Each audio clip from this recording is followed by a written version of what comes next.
Three young soldiers board a C-47 into the darkness of June 6, 1944. One carries laughter in his heart, another carries iron discipline in his soul, and the third carries a fear so deep he believes it will consume him before the sun rises. What happens when the sky tears apart and they must jump into the flames of Normandy will test not their training, but the very essence of who they are. This is not a story about war. This is a story about what men become when everything they believed about themselves is stripped away. Stay until the end, because the man you expect to break might just become the one who holds them all together. The hangar smelled of oil and cold metal, the kind of scent that clings to your uniform and follows you into your dreams. Private Marcus Mouse Delgado was doing what he always did before an operation. He was making Sergeant William Stone laugh. Not just any laugh, the kind of laugh that comes from somewhere deep, the kind that makes a man forget, even for a moment, that in a few hours he might be dead. Mouse stood near the tail of the C-47, his helmet slightly crooked on his head, mimicking their drill instructor back at Fort Benning with such precision that even the ground crew stopped to watch. His short frame bounced with energy, his hands animated, his voice shifting between exaggerated accents. Stone stood with his arms crossed, his jaw tight as always, but the corners of his mouth betrayed him. He was fighting a smile, and Mouse knew it. "You see, gentlemen," Mouse continued, deepening his voice, "the enemy does not care if you are tired. The enemy does not care if your boots hurt. The enemy cares only about one thing, whether you have the guts to look death in the face and spit in its eye." The men around them erupted in laughter. Even the loadmaster, a grizzled man who had seen too many young faces board planes and never return, cracked a grin. But there was one man who did not laugh. Private Thomas Tommy Webb sat apart from the group, his back against the cold steel wall of the hangar, his knees drawn up to his chest. His hands trembled, not from the cold, but from something else entirely, fear. A fear so consuming it had wrapped itself around his heart like barbed wire. Stone noticed. He always noticed everything. That was what made him the leader. While Mouse provided the morale, Stone provided the backbone. He walked over to Tommy, his boots heavy on the concrete floor, and crouched down beside him. "Well," he said, his voice low enough that only Tommy could hear, "look at me." Tommy's eyes, wide and glassy, slowly rose to meet Stone's. "I know what you're feeling," Stone continued. "Every man here feels it. The difference between a coward and a hero is not the absence of fear, it is what you do with it. Do you understand?" Tommy swallowed hard. His voice came out as a whisper. "What if I freeze, Sarge? What if I let everyone down?" Stone placed a firm hand on Tommy's shoulder. "Then I will be right there beside you, and I will not let you fail. In war, the moral is to the physical as 3 is to 1. Napoleon Bonaparte, the order came at 2,300 hours. Board the aircraft." The joking stopped. The laughter faded. What remained was the sound of boots on metal, the rustle of parachute harnesses, and the quiet prayers of men who were not sure if they would see the sunrise. Mouse climbed into the C-47 first, his usual grin still playing at his lips, but his eyes had changed. There was steel behind the humor now. He took his seat on the aluminum bench that ran along the fuselage, his legs brushing against the man next to him. The plane was packed tight, 28 paratroopers of the 101st Airborne Division, each one carrying over 100 pounds of equipment, each one carrying something heavier in their hearts. Stone climbed next, his movements efficient and precise. He had memorized every detail of the operation. Drop zone marked with a T and flashlights. Objective: secure the crossroads at St. Mary-Église. Secondary objective: link up with other scattered units and hold until the beach forces arrived. He did not waste energy on what-ifs. He had trained for this. He had been born for this. As he settled into his seat, he looked down the length of the aircraft and caught Mouse's eye. Mouse gave him a thumbs up, that same ridiculous grin on his face. Stone nodded. It was enough. Tommy was the last to board. His legs felt like lead. Each step up the ramp was a battle against his own body, which screamed at him to turn round, to run, to hide. But he kept moving. He did not know why. Perhaps it was Stone's words echoing in his head. Perhaps it was the knowledge that the men around him were counting on him. Perhaps it was something else entirely, some small flame deep inside him that refused to be extinguished. He found his seat across from Stone and Mouse. When he sat down, Mouse leaned over and slapped his knee. "Hey, Tommy boy, you look like you're about to meet your mother-in-law for the first time." Despite himself, Tommy let out a small laugh. "Maybe I am," he said, his voice shaky. Mouse's grin widened. "Well then, we better make sure you live long enough to tell her she can't cook." The engines roared to life, and the C-47 began to taxi down the runway. The vibration rattled through the fuselage, through the seats, through the bones of every man aboard. The lights inside the plane were dim, casting long shadows across the faces of the paratroopers. Some men prayed. Some men closed their eyes and tried to picture home. Some men stared straight ahead, their minds already on the drop zone. Stone watched them all. He saw the fear. He saw the determination. He saw men who were about to do something that history would never forget. And he felt something he rarely allowed himself to feel: pride.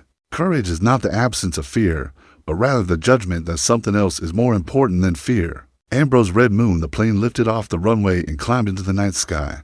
Below them, the English countryside fell away, replaced by the dark expanse of the English Channel.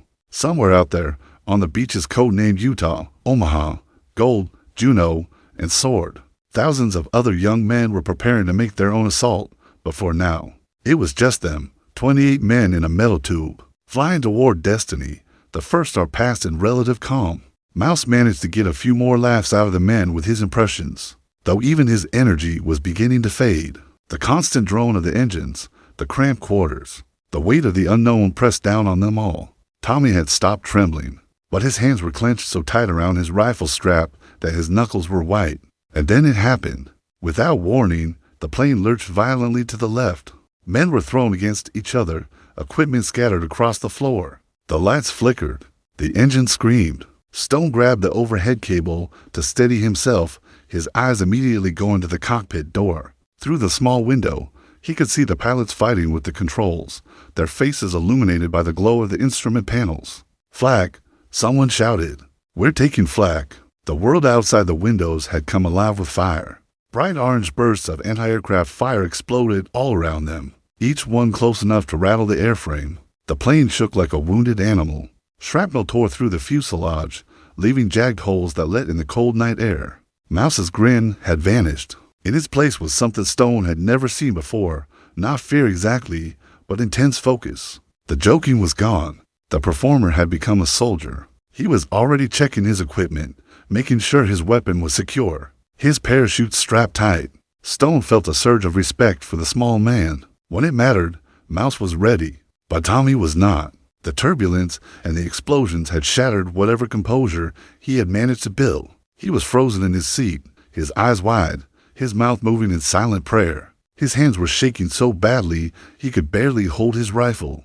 The jumpmaster shouted something, but his words were lost in the chaos. Stone made his way down the aircraft, grabbing handholds wherever he could to keep his balance. When he reached Tommy, he grabbed the young man by the collar and pulled him close. "Webb," he shouted over the roar of the engines. "Look at me.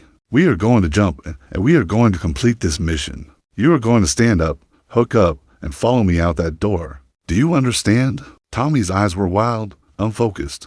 He did not respond. Stone shook him. "I said, do you understand?" Something shifted in Tommy's face. It was not courage, not yet. It was something simpler. Obedience. He nodded. "Yes, Sergeant. Good. Stay close to me. The brave man is not he who does not feel afraid, but he who conquers that fear." Nelson Mandela, the red light near the door came on. 2 minutes to drop. The jumpmaster positioned himself by the door and yanked it open. The wind tore into the cabin, cold and violent.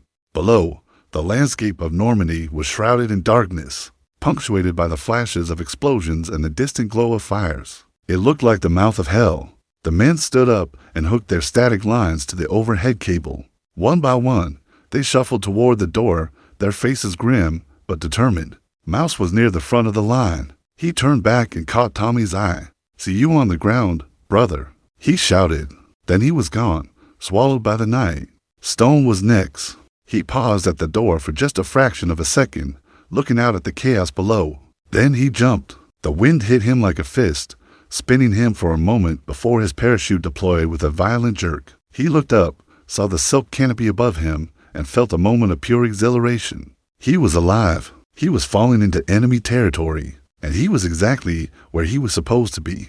Tommy stood at the door. The jumpmaster was screaming at him to go, but his legs would not move. Everything he had feared was happening. The noise, the fire, the certainty of death waiting below. His body had betrayed him. He was going to freeze. He was going to fail. And then, from somewhere deep inside him, a voice spoke. It was not Stone's voice. It was not Mouse's voice. It was his own. It said, "You are more than your fear." Tommy did not know where the strength came from. Maybe it had always been there, waiting. Maybe it was the faces of the men who had already jumped, trusting him to follow. Maybe it was something greater than himself, some force that had carried soldiers through impossible moments throughout all of history. Whatever it was, it moved his legs. Tommy jumped. The fall was unlike anything he had ever experienced. The world spun around him. The wind roared in his ears. His stomach lurched. And then, with a snap that nearly took his breath away, his parachute opened. He was floating.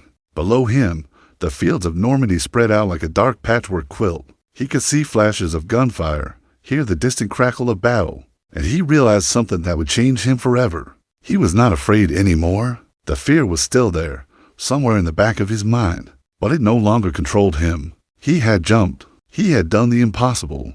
I hated every minute of training, but I said, "Don't quit. Suffer now and live the rest of your life as a champion." Muhammad Ali Stone hit the ground hard, rolling to absorb the impact. He was immediately on his feet, gathering his parachute and scanning his surroundings. He was in a field, bordered by hedgerows so thick they looked like walls. The air was filled with sounds, gunfire in the distance, the shouts of men, the rumble of aircraft overhead. He pulled out his cricket, the small metal clicker they used to identify each other in the darkness, and clicked it once. Click-clack. The response came immediately from his left. Click-clack, click-clack. Stone moved toward the sound, his weapon raised. He found Mouse crouched behind a hedgerow, his face smeared with mud, but that familiar grin back in place. "Miss me, Sarge?" Stone allowed himself a brief smile. "Where are the others?" "Scattered. I've seen a few shoots coming down to the east. No sign of Tommy yet." They moved together through the darkness, collecting other paratroopers as they went. The drop had been a disaster. Men were scattered across miles of countryside, some landing in flooded fields, others right in the middle of German positions. But the 101st was trained for chaos. They adapted. They improvised. They survived. After an hour of searching and fighting, their small group had grown to 12 men. They had taken casualties already, 2 dead and 1 wounded, but they kept moving. Their objective was clear: reach the crossroads at St. Mary-Église and hold it until reinforcements arrived. And then they found Tommy. He was crouched in a drainage ditch, his rifle pointed at them, his eyes wide but alert. When he saw Stone's face, he lowered his weapon. "Sarge," he said, and there was something different in his voice. The tremor was gone. "I thought I lost you." Stone dropped into the ditch beside him. "You did good, Webb. You jumped. I almost didn't. But you did. That's what matters." Mouse slid in beside them, grinning despite the mud and the chaos. "Tommy boy, I knew you had it in you. Now let's go kill some Nazis and get home in time for breakfast. We shall fight on the beaches. We shall fight on the landing grounds. We shall fight in the fields and in the streets. We shall never surrender." Winston Churchill, the hours that followed were a blur of violence and survival. The group pushed through the Norman countryside, moving from hedgerow to hedgerow, engaging German patrols, taking losses, but never stopping. Stone led from the front, his movements precise and deadly. He was exactly the kind of leader men would follow into hell, calm under fire, decisive, and utterly fearless. Mouse proved himself in ways no one had expected. His humor was gone now, replaced by a cold efficiency that was almost frightening. He moved through the shadows like a ghost, flanking enemy positions, taking out sentries with a silence that made even Stone uneasy. The Joker had become an assassin, but it was Tommy who surprised them most. Something had changed in him during that jump, something fundamental and irreversible. The man who had been paralyzed by fear was now moving with a determination that bordered on reckless. He was not fighting despite his fear. He was fighting because of it. Every bullet he fired was a rejection of the weakness he had felt. Every step forward was a declaration that he would not be defined by his terror. When they reached the outskirts of St. Mary-Église, the sun was beginning to rise. The town was already a battlefield. Paratrooper chutes hung from the church steeple, some of them still holding the bodies of men who had been shot before they hit the ground. The sound of fighting echoed through the streets. Stone assessed the situation quickly. German forces controlled the town center. but pockets of American paratroopers were holding out in several locations. The crossroads they needed to secure was on the far side of the town, and between them and their objective was an enemy that outnumbered them at least 3-1. "We go straight through," Stone said, "fast and hard. No stopping until we reach that crossroads." Mouse nodded. "Just like training." Tommy checked his rifle, his hands steady now. "I'm ready." Stone looked at both of them, and for a moment, the weight of leadership pressed down on him like a physical force. These men were his responsibility. Their lives were in his hands, and he knew, with absolute certainty, that some of them might not survive the next hour. It is not the critic who counts, not the man who points out how the strong man stumbles. The credit belongs to the man who is actually in the arena. Theodore Roosevelt. They moved into the town like a spear thrust, fast and lethal. Stone was at the point, Mouse on the right flank, Tommy on the left. Behind them, the remaining members of their ragged unit followed, trusting in their leaders. The first contact came at a narrow alley. A German machine gun position opened fire, cutting down the men before they could find cover. Stone dove behind a stone wall, round snapping past his head. He could hear Mouse returning fire from somewhere to his right, steady and controlled. But it was Tommy who acted, without hesitation, without thought for his own safety. He sprinted across the open ground, directly into the line of fire. Bullets tore up the cobblestones at his feet. One grazed his arm, leaving a trail of blood, but he kept moving. He reached the machine gun position and threw himself at the German soldiers, fighting with a fury that came from somewhere beyond training, beyond rage. It was the fury of a man who had looked his deepest fear in the face and conquered it. When it was over, Tommy stood alone in the position, breathing hard, his rifle empty, surrounded by the enemy he had killed. Stone reached him moments later, his face a mixture of shock and admiration. "Webb, that was either the bravest or the stupidest thing I have ever seen."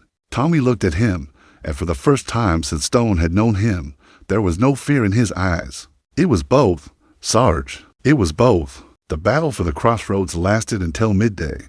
They held their position against 3 German counterattacks, each one more desperate than the last. Mouse was wounded in the second attack, a piece of shrapnel lodging in his thigh, but he refused to stop fighting. He propped himself against a wall and continued to fire, his jokes replaced by curses and prayers. Stone was everywhere at once, directing fire, patching wounds, dragging men to cover. He took the bullets himself, one in the shoulder and one that creased his ribs, but he would not fall. He could not fall.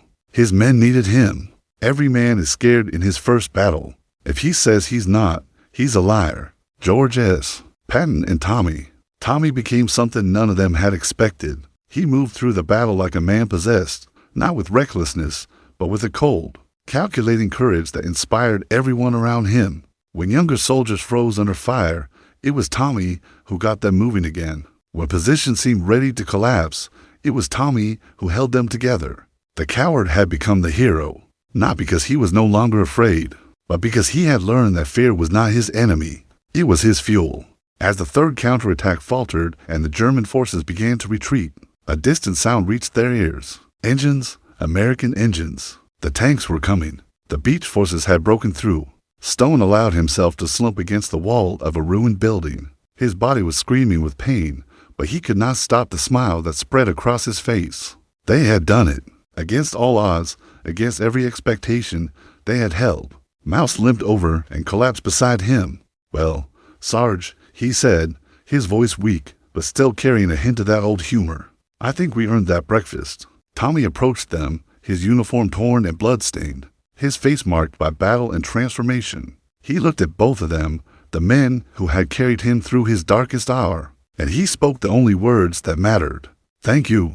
Stone clasped Tommy's hand and pulled him down to sit with them. "Don't thank me, Webb. You did this yourself." "No," Tommy said. "I did this because you believed in me. Both of you." Mouse reached over and slapped Tommy's leg. "Brothers, that's what we are now. You don't thank family. You just keep showing up for them." The tanks rolled past their position, the rumble of their engines a symphony of deliverance. American infantry followed, fresh and eager, eyes wide at the destruction around them. They looked at the 3 battered paratroopers sitting against the wall and saw something they would never forget. Survivors. Warriors. Men who had touched the fire and refused to burn. Hard times don't create heroes. It is during the hard times when the hero within us is revealed. Bob Riley, but the war was not over. Normandy was just the beginning. Beyond these fields lay the hedgerows of the Bocage, where the fighting would be close and brutal. Beyond that lay Paris, and beyond Paris lay Germany itself. The road home was still long, and many more would fall before it ended. Stone pushed himself to his feet, ignoring the protest of his wounded body. On your feet, soldiers. We've got work to do. Mouse groaned but stood, using his rifle as a crutch. You know, Sarge, just once I'd like to hear you say take the day off. After Berlin, I'll give you a whole week. Tommy rose last, and as he did, he looked back toward the beaches, where thousands of men were still fighting and dying to secure the foothold that would eventually win the war. He thought about the man he had been just 24 hours ago. The man who had trembled in that hangar, who had frozen at the door of the aircraft, who had believed that fear would be his end. That man was gone. In his place stood someone new, forged in the fire of battle, tempered by the brotherhood of soldiers, defined not by the fear he felt, but by the courage he found.